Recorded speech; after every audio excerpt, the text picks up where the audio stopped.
மோசேயின் மரணம் சமீபமாயிற்று.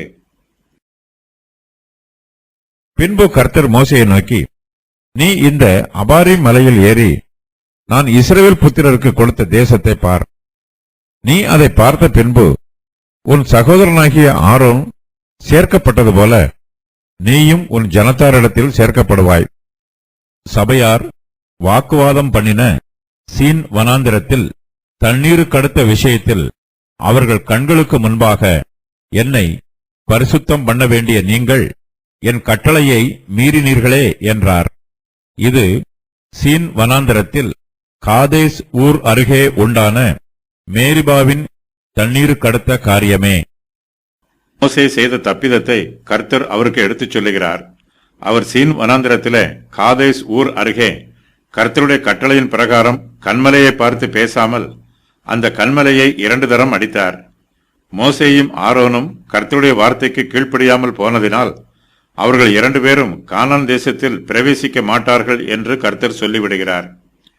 கர்த்தர் மோசேயை நோக்கி, சபையார் வாக்குவாதம் பண்ணின சீன் வனாந்திரத்தில் தண்ணீருக்கடுத்த விஷயத்தில் அவர்கள் கண்களுக்கு முன்பாக என்னை பரிசுத்தம் பண்ண வேண்டிய நீங்கள் என் கட்டளையை மீறினீர்களே என்றார்.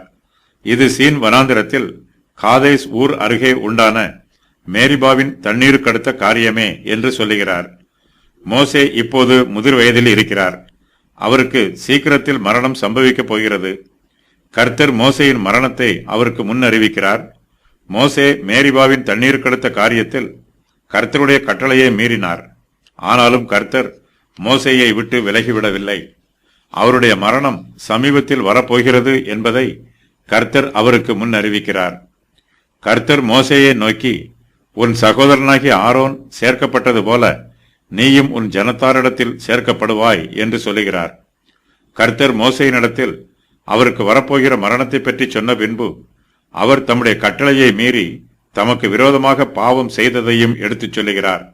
இதனால் மோசே தன்னுடைய பாவத்திற்கு மனம் திரும்பவும் கர்த்தருடைய சமூகத்தில் தன்னை தாழ்த்தி தன்னுடைய பாவங்களை அறிக்கை செய்து கர்த்தரோடு ஒப்புரவாகவும் மோசேக்கு வாய்ப்பு கொடுக்கப்படுகிறது.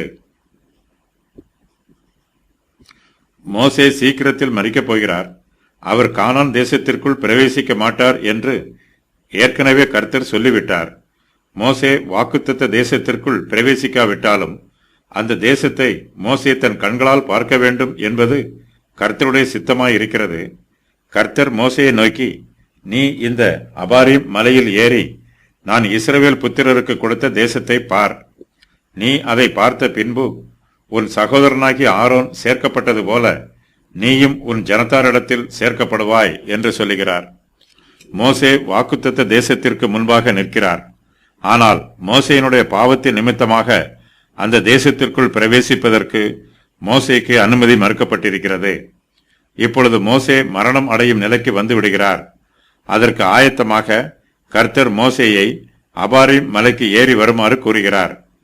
எஸ்போனின் மேற்கு பகுதியில் அபாரீம் மலைத்தொடர் அமைந்திருக்கிறது. இதன் சிகரத்தில் இருந்து யோர்தானின் பள்ளத்தாக்கையும் சவக்கடலின் பகுதியையும் காண முடியும். மோசே அபாரீம் மலையில் ஏறிய மலை சிகரத்தின் பெயர் நேபோ. இதற்கு பிஸ்கா என்னும் மறுபெயரும் உள்ளது. மோசேயின் மரணம் அவருடைய ஜனத்தாரிடத்திலிருந்து அவரை பிரித்துவிடவில்லை. நீ உன் ஜனத்தாரிடத்தில் சேர்க்கப்படுவாய் என்று கர்த்தர் மோசேயின் மரணத்தை குறித்து அவருக்கு சொல்லுகிறார். இஸ்ரவேல் ஜனத்தார் மத்தியிலே பரிசுத்தமான முற்பிதாக்கள் அநேகர் இருந்தார்கள். அவர்கள் எல்லோருமே மரித்து போனார்கள். மோசே மரிக்கும்போது அவர்களோட சேர்க்கப்படுவார். இஸ்ரவேலின் முற்பிதாக்கள் மோசேக்கு முன்பாக இளைப்பாறுதலில் பிரவேசித்தார்கள். மோசே மரிக்கும்போது அவர்களோடு கூட இளைப்பாறுதலில் பிரவேசிப்பார். மோசேயின் மரணம் அவருடைய சகோதரனாகிய ஆரோன் இதற்கு முன்பு மரித்து போனது போல இருக்கும். ஆரோன் தன் ஜனத்தாரிடத்தில் சேர்க்கப்பட்டது போல மோசேயும் தன் ஜனத்தாரிடத்தில் சேர்க்கப்படுவார். ஆரோன் மரிக்கும் முன்பாக அவருடைய ஆசாரிய வஸ்திரம் அவருடைய சரீரத்தில் இருந்து கழற்றப்பட்டது.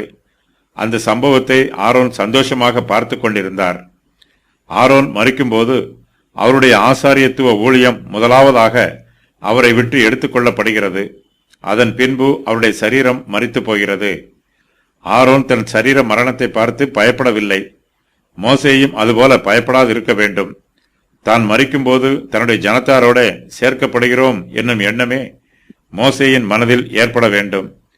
என்னை பரிசுத்தம் பண்ண வேண்டிய நீங்கள் என்று கர்த்தர் மோசேயை பற்றியும் ஆரோனை பற்றியும் சொல்லுகிறார். பரிசுத்தம் பண்ணுதல் என்பதற்கு தெய்வீக பயன்பாட்டிற்காக வேறு பிரித்தல் என்று பொருள். கர்த்தரை பரிசுத்தம் பண்ணுதல் என்பதற்கு ஒருவன் தன்னுடைய இருதயத்திலும் தன்னுடைய நடத்தையிலும் கர்த்தரை வேறு பிரித்து பரிசுத்தப்படுத்துவது என்று பொருள்.